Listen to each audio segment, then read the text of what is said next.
Oke, kita sekarang akan ngobrol lagi dengan Bung Doni atau Kusen Doni Hermansyah. Doni ini adalah salah satu staf dari staf pengajar dari Institut Kesenian Jakarta atau IKJ dan Polimedia Jakarta. Halo Don. Halo juga. Oke Don, terakhir kita ngobrol tentang bentuk film ya Don ya. Nah, kali ini kita akan ngobrolin tentang style atau gaya film. Terakhir kan intinya dari film itu atau pengantar dari sesi pengantar seni film kita ngebahas tentang bahwa film itu secara garis besar ada bentuk sama gaya. Kita udah bahas tentang bentuk, mungkin sekarang bisa lo gambarin Don tentang gaya. Oke, kalau bentuk kan kemarin kan kita udah ngobrol bahwa bentuk itu lebih berkaitan dengan cerita gitu. Nah, sebenarnya bentuk wujud gitu ya, wujud konkret dari cerita itu kan kalau di dalam produksi film itu kan skenario sih, gitu. Bentuk. Tapi, ya bentuk. Wujud Konkretnya tuh bentuk film tuh konkret, cerita wujud ya. konkret. Wujudnya skrip. Wujud konkretnya adalah skrip atau skenario. Nah, begitu sampai jadi skenario, bisa kita ngomong bahwa itu film. Mungkin secara umum orang nggak bisa, oh itu belum film, itu baru skenario film gitu. Dan skenario atau bentuk konkret dalam yang disebut dengan skrip ini bisa berbentuk naratif atau non naratif. Ya. Intinya punya cerita. Iya. Ya Dan ya. Dia punya Punya cerita. Oke. Nah, terus kalau bagaimana untuk mewujudkannya menjadi film? Maka kalau Bordwell menggunakan istilah gaya film, maka diperlukanlah satu instrumen untuk mewujudkan cerita ini menjadi film, yaitu menggunakan gaya film. Di dalamnya ada 4, yaitu mise-en-scène, sinematografi, editing, sama suara. Oke. Mise-en-scène. Oh, itu kayaknya apa tuh Don? Mise-en-scène. Ya, mise-en-scène sih sebenarnya ini kan dari bahasa apa tuh? Bahasa Prancis sebenarnya. Oke. Kalau bahasa gampangnya sih, maksudnya arti yang mudah sih, kalau dari posisi pembuat film tuh staging on action, jadi memanggungkan ya. Okay. Membangunkan aksi, tapi aksi di sini belum tentu orang gitu, macam-macam kan gitu. Oke, gaya tuh berarti ada mise-en-scène, sinematografi, editing, sama suara. Ada 4 ya. Ada. Itu secara global. Global. Artinya yang dibutuhkan untuk bisa mewujudkan jadi film sebuah cerita itu adalah 4 itu. Oke. Nah, mise-en-scène sendiri sebenarnya kalau dari penonton sebenarnya segala sesuatu yang terlihat di layar sih sebenarnya itu mise-en-scène. Terlihat di layar tuh artinya yang kita lihat sebagai penonton, kita nonton tuh mise-en-scène. Iya, yang dilihat kotak gede atau di TV terus di dalamnya itu ada apa aja, misalnya ada settingnya ya, latar, properti, terus kostum dan make up, terus ada subjek gitu ya, atau orang gitu ya, atau yang non orang misalnya kayak binatang itu semua adalah mise-en-scène. Bahkan misalnya cahaya, karena ada cahaya kita lihat itu juga mise-en-scène gitu. Jadi ketika ngomong di poin mise-en-scène itu semua yang bisa dilihat oleh penonton itu disebut staging on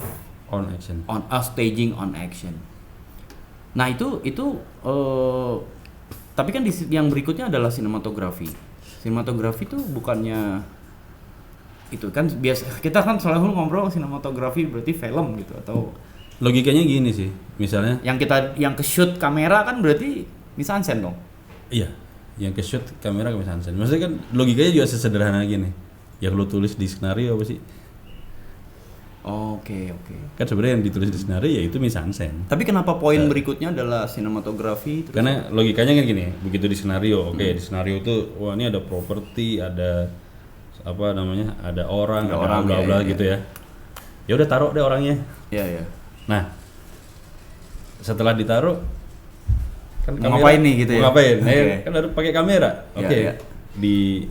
Di framing nih, dibingkai gitu. Artinya jadi orang istilahnya misalnya dulu disediakan, terus kemudian baru kemudian diambil gambarnya gitu. Oke. Untuk jadi imaji kan, Iya. ya, gitu. Setelah Direkam.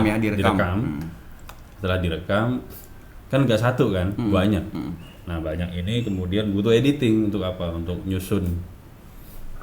Tapi kan editing aja ya kalau bukan Menyusun banyak rekaman-rekaman itu ya. Oke. Terus kalau memang bukan film bisu ya, kalau film bisu ya sampai selesai sampai di editing ya. Tapi kalau bukan film bisu ada suaranya kan ketika proses perekaman itu kan bukan cuma perekaman gambar sih, tapi juga ada perekaman suara. Nah perekaman suara ini yang kemudian nanti juga akan diolah gitu, ditata suaranya gitu. Nah maksudnya dari enggak, gue ngerasa ketika lu tadi lu bilang mise en scène, tapi kan ada 4 komponen kan. Tapi kayaknya kok ketika bicara mise en scène tadi udah semuanya tuh langsung ada di situ. Kenapa harus ada komponen yang lain? Ya sebenarnya Kenapa gini. ada 4 aspek gitu? Sebenarnya gini, kalau misalnya di dalam keilmuan filmnya ya. Atau dia jadi satu? Mise en scène itu maksudnya style itu adalah mise en scène, nggak gitu? Enggak. Oh enggak. Jadi style itu harus 4 itu gitu. Oke. Harus keempat itu jadi style gitu. Bisa lo jelasin lagi nggak tentang, nggak tahu, gue masih bingung antara mise en scène apa yang kita lihat, tapi poin keduanya adalah sinematografi. Nah sinematografi sebenarnya udah yang kita tangkap tuh. Apa bukan mise en scène bagian di dalam mise en scène ada sinematografi? Sebenarnya kan gini, nantinya kalau dalam prakteknya kan sebenarnya itu udah blending lah sebenarnya. Tapi ini kalau kita mau pisah-pisahin, ya mise en scène itu sendiri ini kalau ngomongin unsur kan setidaknya ada setting dan properti, terus kostum dan make up, terus ekspresi dan gerak figur. Ya ngomongnya kalau di fiksi ya acting lah ya. Gitu, terus sama yang terakhir lighting gitu. Nah itu kan semua hal yang terlihat gitu. Nah kalau bahwa nantinya jadi mise en scène tuh seperti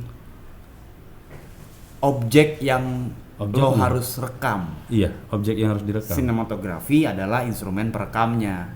Tapi sebelum siap direkam kan harus ditata dulu.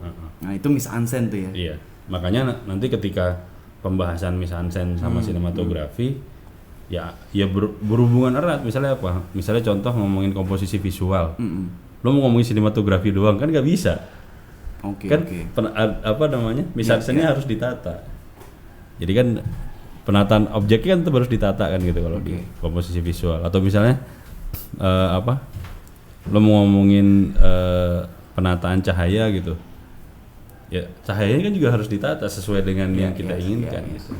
Mise en scène tuh mungkin kalau di pemahaman gampangnya kayak di layout gitu ya, layouting gitu ya, di layout apa yang mau diabadikan gitu kan, diabadikan. Betul. Itu dibikin dulu. Baru bisa ke poin aspek berikutnya adalah sinematografi. Sinematografi itu berarti di wilayah teknis dong ya? Enggak juga? Iya, sebenarnya kan tetap ada aspek wilayah teknisnya, tetap ada. Dan makanya itu memang sinematografi itu kan berarti perangkatnya jelas kamera gitu. Perangkat kamera. Tapi kan, yang juga kemudian jadi jadi persoalan kan sebenarnya kalau kita lihat gaya film kesannya kan hanya aspek teknis gitu. Padahal kan sebenarnya enggak. Yang jangan lupa adalah aspek teknis ini harus bisa menafsirkan, mentransformasikan aspek-aspek teknis ini berhubungan dengan cerita. Gitu. Jadi mereka nggak bisa berdiri sendiri gitu. Harus berhubungan. Jadi segala sesuatu yang dibuat itu harus konteksnya sama ceritanya. Sebagai memang mendukung ya, iya. Atau memang di layout untuk menyampaikan ceritanya. Menyampaikan ceritanya. Bahkan ya ini mungkin agak abstrak gitu ya. Tapi bahkan kan sebenarnya yang lebih sulit adalah gini. Ini ada cerita. Terus ini ada aspek teknis gitu. Nah, sebenarnya di tengah-tengahnya ada. Kita sering kalau di pembuat film tuh kita nyebutnya mood atau rasa atau suasana. Itu jauh lebih susah kan sebenarnya. Jadi ini di satu sisi ini adalah jembatan antara cerita sama teknis, teknis dan cerita gitu. Tapi di sisi lain emang ngomongin rasa gampang gitu. Nah makanya kenapa aspek teknis ini dalam men-servicing cerita itu memang harus dilatih, itu jadi keterampilan memang. Karena apa? Karena setiap film itu kan moodnya berbeda, rasanya berbeda, suasananya berbeda. Bahkan misalnya setiap scene aja, setiap adegan aja bisa jadi kan kita akan membuat rasa dan suasana yang beda-beda kan gitu. Makanya ada istilah itu ya, look dan mood. Ada istilahnya mood dan look. Kalau gue selalu mood bilang dan look ya, mood dan look. Karena gini, mood itu adalah tujuan. Kalau dari konteks teknis ini tadi rasa itu tujuan. Nah, look itu adalah perangkat instrumen untuk mencapai tujuan. Maksudnya apa yang diterima oleh mata orang atau kuping gitu, itu look tuh ya. Iya, tapi kan nantinya untuk menciptakan mood. Oke. Nah, aspek satu mise-en-scène, masalah layouting, apa yang perlu disiapkan. Lalu yang kedua sinematografi, perangkat untuk merekam apa yang mau disampaikan. Berikutnya apa, Nun? Editing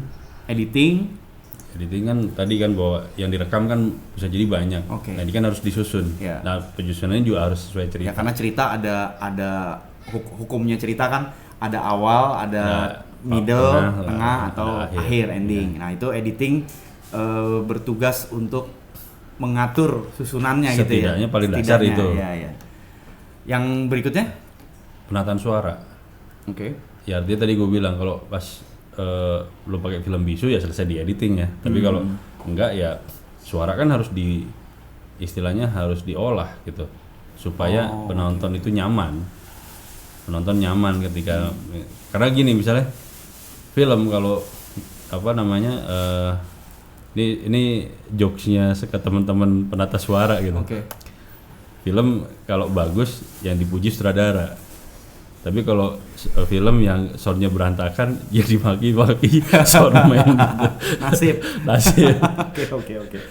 Nah ini dari sini menurut gue menarik juga ya, maksudnya dari ngomongin style film ini atau gaya film, ada mise-en-scène sebagai perangkat untuk perangkat kesenian ya, gue bilangnya perangkat kesenian ya, perangkat menciptakan estetika visualnya, lalu direkam dengan pemahaman sinematografi, kemudian hasil dari perekaman itu dibuat susunannya melalui editing, lalu selain gambar kan ada suara kan, berarti aspek suara juga menjadi perangkat teknis untuk melengkapi. Jadi kayak ada semacam dua komponen nih, ada komponen non teknis sama teknis, ya kan. Nah, tapi kalau ngomongin style itu sendiri, Don, kalau gue kan anggapnya kalau style tuh gaya kan, gaya nih gitu. Jadi ya ketika ngomong gaya sama kaitannya dengan 4 aspek itu, outputnya apa sih, Don? Gaya film itu, maksudnya bukan output apa ya? Apa yang definisi yang paling paling umumnya gitu? Paling enggak kan sebenarnya justru dengan empat komponen itu orang jadi memungkinkan punya ciri khas yang akhirnya nanti jadi ujungnya gaya. Misalnya gini deh, bukan kayak waktu itu kita sempat ngomong tipe, ada animasi, ada dokumenter, itu enggak ya? Bukan. Kayak misalnya gini deh, mungkin misalnya lu pernah nonton film-filmnya si siapa, Wong Kar-wai.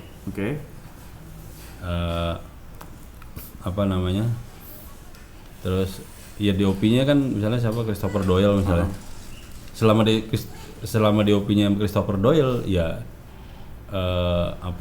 istilahnya baju sinematografinya ya akan begitu. Kan jadi ciri kan. Ada contoh yang mungkin lebih ini nggak, Don, yang lebih praktikal gitu. Misalnya kita pilih satu cerita, misalnya romance misalnya. Misalnya kita Romeo and Juliet bisa ada nggak ya? Menjulit Maksudnya, yang mana? Siapa? ya maksudnya kan ada film yang dibuat berapa kali gitu misalnya. Boleh. Sama-sama naratif sebagai bentuk sama-sama naratif. Terus ceritanya sama.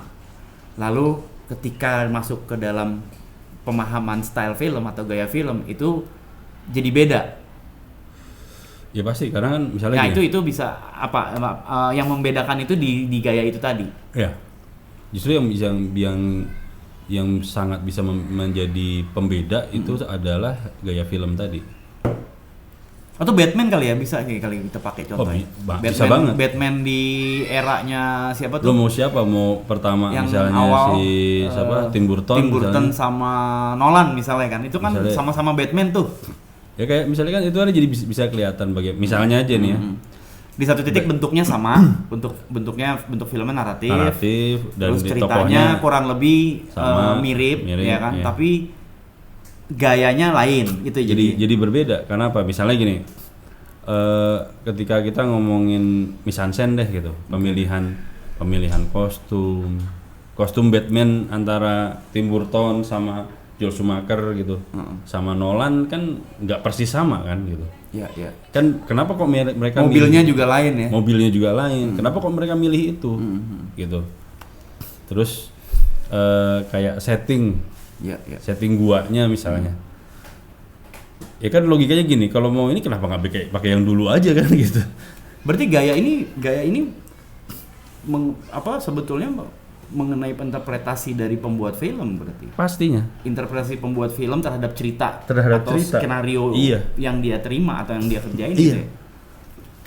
Tapi kan memang bagaimanapun makanya kenapa di skenario itu harus mencantumkan mise-en-scène misalnya sama speech ya, terutama dialog, entah monolog, entah apa gitu. Itu karena memang dia jadi guidance gitu. Iya. Kira-kira apa sih di dalam adegan itu apa aja sih yang harus ada Iya, gitu. Bisa jadi bentuk skrip, bisa jadi skenario yang sama dibuat oleh dua kelompok pembuat film yang berbeda, itu akan berbeda hasilnya. Iya. Itu yang jadi makanya kenapa di pengantar seni film itu bentuk dan gaya jadi satu core kesatuan. besar ya, dan saling Berkaitan. berkaitan. Oke. Ya bahkan misalnya kayak contoh si Hitchcock, film Psycho-nya Hitchcock pernah dibuat di remake sama Gus Van Sant misalnya. Itu Gus Van Sant bikin semuanya persis, ya kecuali pemainnya ya, semuanya persis, nggak ada bedanya, nggak dibedain sama sekali, sampai bangunannya dibuat persis apa segala macam. Gus Van Sant cuma ngeritik Hitchcock kan ketika aspek posisi voyeurism tuh yang dia ngintip. Gus Van Sant cuma bilang gini, cowok ngintip cewek lagi mandi itu nggak mungkin kalau nggak coli. Jadi yang diganti sama dia cuma coli doang. diganti ini. Tapi begitu gue nonton dua-duanya, moodnya beda. Iya. Gitu. Oke. Padahal semua dibuat sama loh. Iya. Berarti gaya sangat personal ya berarti. Sangat personal. Personal. Makanya kenapa jadi gaya? Kan sebenarnya kalau buat gue kan simpel aja. Ya, gaya itu sendiri sebenarnya sangat personal ya. Iya, karena kan simpel aja ketika orang mau nyebut misalnya gaya berpakaian, itu kenapa sih? Ya karena kan itu diulang setiap saat. Iya. Sampai jadi ciri khas Iya. seseorang kan gitu. Dan terlihat ya secara gitu. konkret secara fisik gitu ya. Makanya kalau ngomongin cerita kan kadang-kadang kita nggak bisa lihat. Tapi kita bisa cerna, kita bisa ceritakan lagi. Tapi begitu ngomongin gaya, mungkin kan kita nggak bisa. Mungkin kita lihat iya, kita ngerasain iya. Cuman kalau suruh cerita lagi gayanya gimana gitu.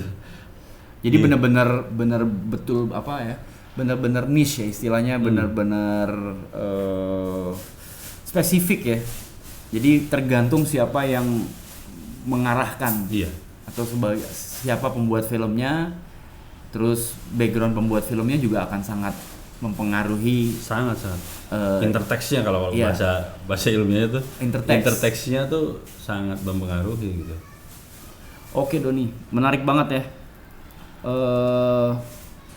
Di kesempatan yang berikut mungkin kita akan bisa lanjutin ngobrolin tentang tipe film. Oke, thank you Doni. Sama-sama.